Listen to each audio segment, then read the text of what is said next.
Market অনেক আগে open হয়ে গিয়েছে। আমার আজকে ট্রেড নিতে অনেকটাই লেট হয়ে গেছে। মার্কেট প্রথমে পজিটিভ হয়ে তারপর সেখান থেকে প্রায় 188 পয়েন্টের মতো আবার পড়ে গিয়েছে।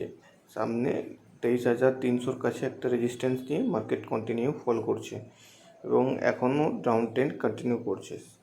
এবং শুধু নিফটি নয়, সেন্সেক্স, ব্যাঙ্ক নিফটি এরাও নেগেটিভে আছে। তো আমার ট্রেড চলছে এখন ছোটো মোটো প্রফিট। আমিও ডাউন সাইডের ট্রেড নিয়েছিলাম, হেজিং ছিল আমার।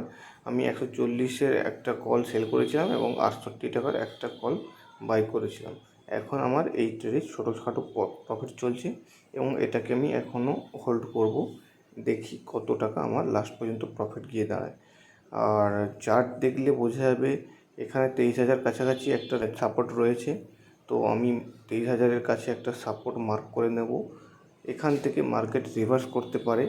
তো আমি দেখি এখান থেকে মার্কেট রিভার্স করলে আমি আমার পজিশন স্কোয়ার আপ করে দেবো। দেখা যাক কী হয়।